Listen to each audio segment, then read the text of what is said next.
Afghanistan has just offered India a big 5-year tax break on mining. But this is not because they suddenly want to be friends. It's because they urgently need help to survive. The Taliban government is now moving away from Pakistan, especially after Pakistan closed the border and caused losses of more than $100 million for Afghanistan. So Afghanistan is now putting all its hopes on India to invest in its mineral resources, which are worth nearly $3 trillion.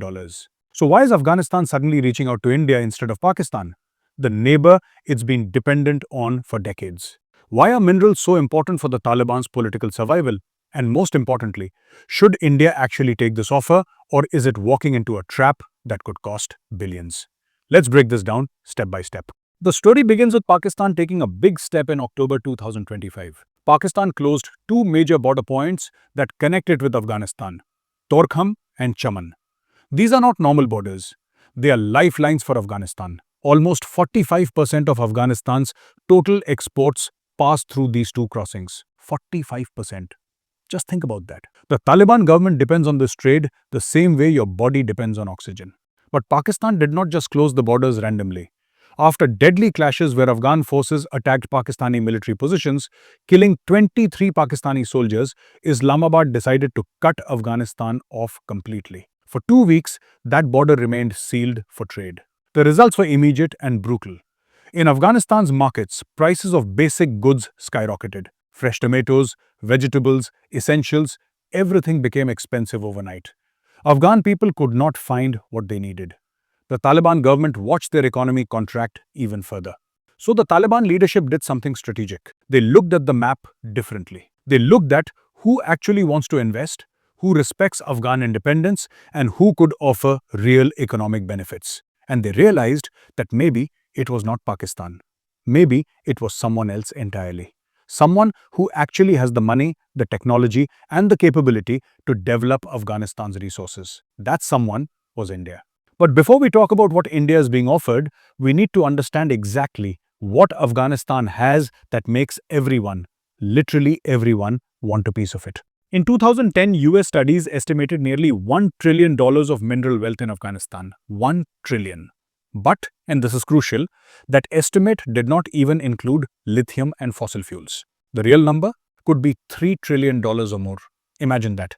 A country that's been destroyed by war, that's been written off as a failed state, that's been dependent on international aid, this country is sitting on more mineral wealth than most developed nations combined. So what exactly is Afghanistan sitting on? Gold, obviously. Copper, massive amounts of it. In Logar province, there's something called Mes Aynak. It's the world's second largest undeveloped copper deposit. We are talking about 4.4 billion metric tons of copper ore. That's enough to supply the entire world for years. But copper is just the beginning. There's lithium. Afghanistan has so much lithium that American military analysts called it the Saudi Arabia of lithium. Then there is rare earth elements. The gold deposits spread across provinces like Badakhshan, Takhar, and Zabul. Now here is where it gets really interesting. For years, China has been moving fast to lock up Afghanistan's mineral wealth. The biggest project is Mes Aynak, that copper mine. China's Metallurgical Group Corporation signed a $3 billion deal way back in 2008. But here is the crazy part. After 16 years of delays, they are only now starting actual production. 16 years. That tells you something about how difficult Afghanistan really is. But China kept pushing, kept investing, because they know what's at stake. India watched all this happening. India watched as China moved piece by piece into position. And then, just a few months ago, something shifted. Afghanistan's Taliban government sent out signals. Quiet at first, then louder, that they wanted to talk to India too. In October 2025, Afghanistan's Foreign Minister Amir Khan Muttaqi made a groundbreaking visit to India. This was huge. He called India a close friend. He discussed trade, investment, and most importantly, mining opportunities. The visit had a message loud and clear. India, we want you involved in our development. We want your companies here. We want your investment. Then came the clear and direct offer. On the 24th of November 2025, Afghanistan's Industry and Commerce Minister, Al-Haj Nuruddin Azizi, made a global headline. He announced that Afghanistan is offering India a huge benefit, a 5-year tax exemption for any Indian companies that invest in mining. That means zero taxes for 5 years. And it's not just general mining, they're talking about gold mining too. Along with this, Afghanistan is offering a 1% tariff on all imported machines and equipment needed for mining. Just 1%, which is extremely rare for a developing country. They are also offering free land for industrial and mining projects, guaranteed stable electricity supply for mining operations. But there is one condition: all minerals must be processed inside Afghanistan. India cannot take raw minerals to India for processing. Afghanistan wants the factories, jobs, and infrastructure to be built inside their own country. Now, stop for a second. Why would India even consider this offer? And what exactly is Afghanistan trying to do by offering such generous terms? Afghanistan is desperate, to be honest. The Taliban's economy has been in free fall. After they took power in August 2021, the economy did not shrink, it collapsed by 27%. Western aid worth $8 billion a year vanished overnight. International banks froze Afghanistan's assets. Professionals fled. The government struggled to pay salaries. Poverty exploded. Today, more than 14.8 million Afghans face hunger. The Taliban is broke, and without money, they can't survive politically. They can't prove they can govern, they can't create jobs, and they can't provide services. At this point, mining isn't just income, it's their lifeline. But even if India wants to step in, there's one brutal reality that cannot be ignored: security. Mining operations in Afghanistan don't happen in safe, peaceful regions. They happen in remote mountains. They happen in areas where terrorism is active. They happen where three terrorist groups operate: ISIS-K, Al-Qaeda, and the Haqqani network, working with Pakistan's intelligence agency. The Taliban has promised India that things are safer, but their promises are vague. They have not shared any details. There are no written rules about soldiers guarding mining sites, no plan for what to do if an attack happens, and no compensation if workers get hurt or killed. This is a big problem. Mining companies need to know they are safe, and workers need protection, and India learned this lesson once before. During the Taliban's first rule in the 1990s, Indians living in Afghanistan faced many problems. They were treated unfairly and were not safe. The Indian High Commission had to quickly pull out its staff. Indian business families also left the country. There was not targeted violence against Indians, but the overall situation was dangerous and unstable. India does not want to go through that experience again. But now, India also can't ignore the opportunity. So here is what's happening right now in real time. India is at a crossroads. Afghanistan's minerals could solve a huge problem for India. Right now, China controls 90% of rare earth processing, and India is stuck relying on them. China uses this as political leverage. If India can get minerals from Afghanistan and process them at home or with friendly countries, it breaks China's hold. This is not small.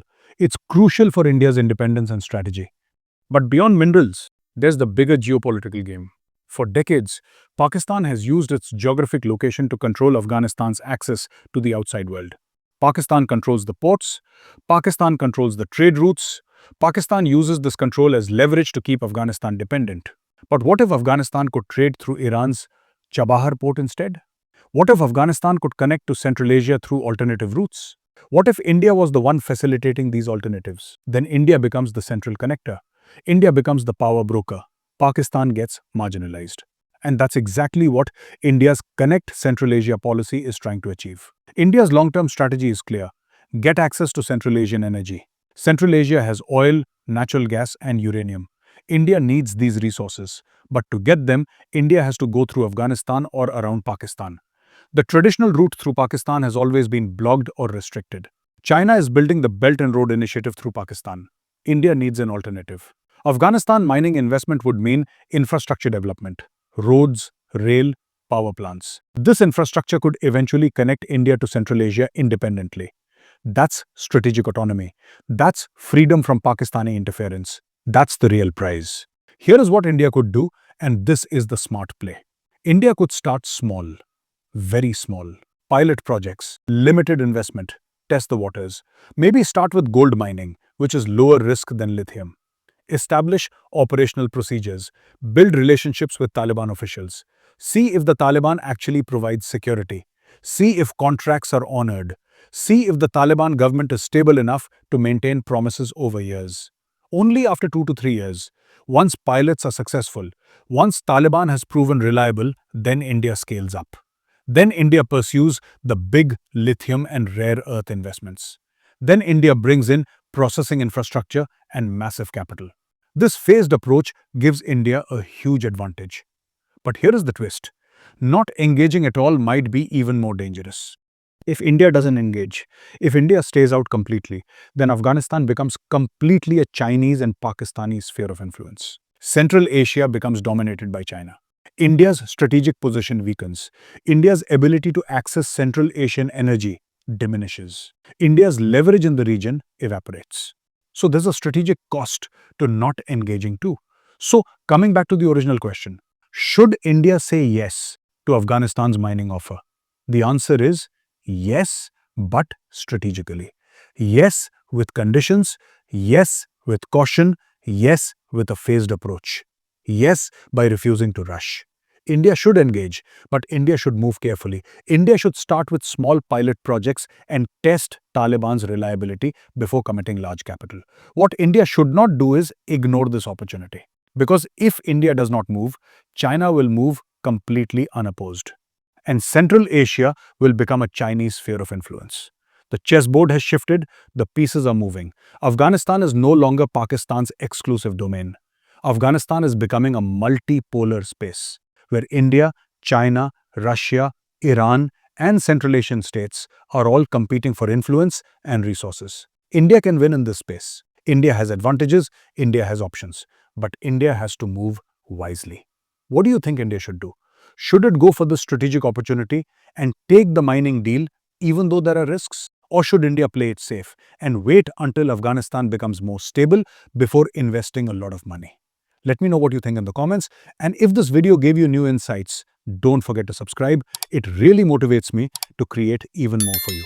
Jai Hind.